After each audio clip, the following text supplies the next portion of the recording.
Ketika kamu mendengar kata bujang atau bersendirian, apakah perkara pertama yang bermain di dalam pikiran kamu? Bagi saya, image yang timbul ialah seorang individu yang berumur di sekitar 30-an yang belum berkawin. Saya ingin memberikan beberapa pemerhatian saya tentang siapakah yang kita maksudkan sebagai bujang dan bersendirian. Mereka adalah orang dewasa yang belum berkawin, orang berumur yang belum berkawin, duda atau balu, ibu atau bapak tunggal, pasangan yang sudah berpisah, dan pasangan yang telah bercerai.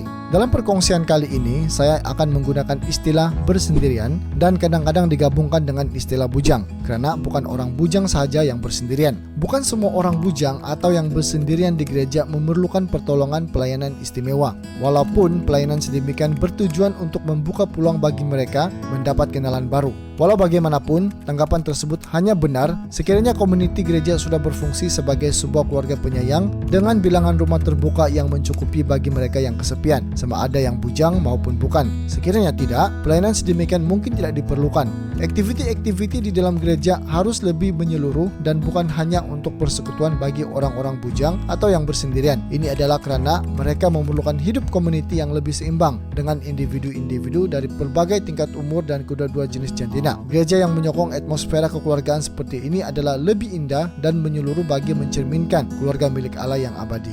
Beberapa mitos mengenai hidup bujang atau bersendirian. Ada banyak anggapan dan anggapan masyarakat terhadap mereka yang membujang, bersendirian, yang telah bercerai atau kematian pasangan hidup. Contohnya seorang janda mempunyai konotasi yang negatif dan serong dalam masyarakat kita. Tetapi di zaman Yesus, mereka adalah golongan yang perlu dilindungi oleh masyarakat. Mari kita lihat beberapa mitos tentang mereka yang hidup bujang atau bersendirian. Mitos yang pertama adalah semua masalah akan selesai jika mereka mendapatkan pasangan yang sesuai. Jika ini benar, maka tidak akan ada penyelesaian bagi kebanyakan masalah karena pasangan yang sesuai tidak wujud. Setiap perkawinan di antara dua insan yang tidak sempurna pasti berhadapan dengan pelbagai darjah ketidaksempurnaan. Mitos yang kedua, perkawinan adalah kehendak Allah bagi semua orang. Kenyataan ini juga tidak benar. Melalui pemerhatian serta apa yang didedahkan oleh Alkitab, Yesus sendiri adalah seorang bujang. Mitos yang ketiga, semua orang yang memilih untuk membujang sebenarnya takut akan tanggung jawab. Ini tidak benar. Lihatlah Rasul Paulus dan ahli teologi John Stott. Mereka berdua sangat berjaya di dalam melakukan yang terbaik bagi Tuhan, walaupun mereka bujang dan tidak pernah berkawin sepanjang hayat mereka. Teologi hidup membujang. Mari kita melihat pandangan Allah mengenai panggilan kepada hidup membujang. Kita harus ingat bahwa lelaki dan perempuan yang sudah berkawin tidaklah lebih sempurna daripada mereka yang membujang. Tuhan Yesus kekal sebagai seorang lelaki bujang dan dia sempurna keseluruhannya.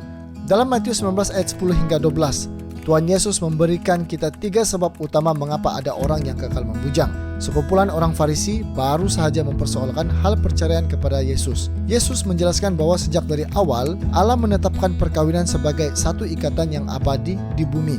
Tidak ada ruang bagi percobaan di dalam perkawinan. Oleh kerana kekerasan hati manusialah, Musa membenarkan perceraian untuk mengelakkan terjadinya penderaan dan pengabaian dalam rumah tangga. Yesus memberitahu mereka bahwa perceraian hanya dibenarkan di atas sebab-sebab ketidaksetiaan, bukan apabila seorang lelaki menginginkan perempuan yang lain. Sama seperti perkawinan, hidup membujang juga adalah sebuah pemberian dari Tuhan. Masing-masing harus dihargai seadanya.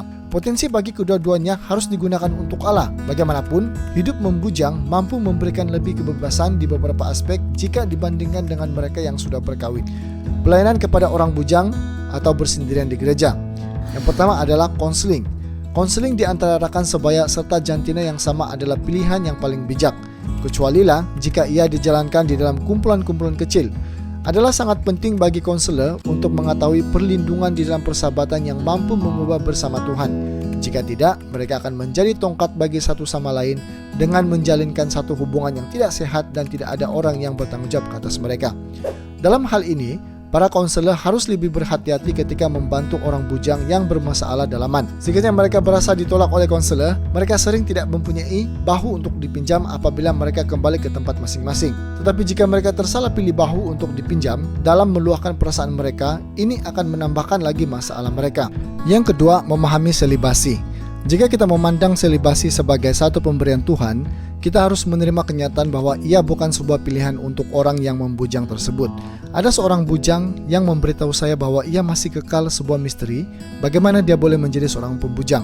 Kita harus mendorong golongan ini untuk menerima pandangan Allah ke atas mereka agar mereka memperoleh tanggapan yang sehat mengenai personality mereka. Kita harus menerima dan menghormati pilihan mereka untuk kekal bujang sebagai sesuatu yang sahih karena ia adalah pendirian mereka demi kerajaan Allah. Yesus sendiri telah memilih jalan tersebut. Dalam Matius 19 ayat 11 hingga 12, Yesus menyatakan ada 3 sebab lain mengapa ada individu yang kekal membujang. Yang pertama, mereka dilahirkan dengan kekurangan sehingga tidak boleh berkawin. Yang kedua, menghadapi masalah kemandulan, yaitu mereka mungkin tidak mempunyai organ seksual yang normal ataupun mereka diperlakukan sedemikian oleh orang lain, contohnya luka dalaman yang disebabkan pendarahan seksual. Yang ketiga, ingin mengabdikan diri kepada Allah.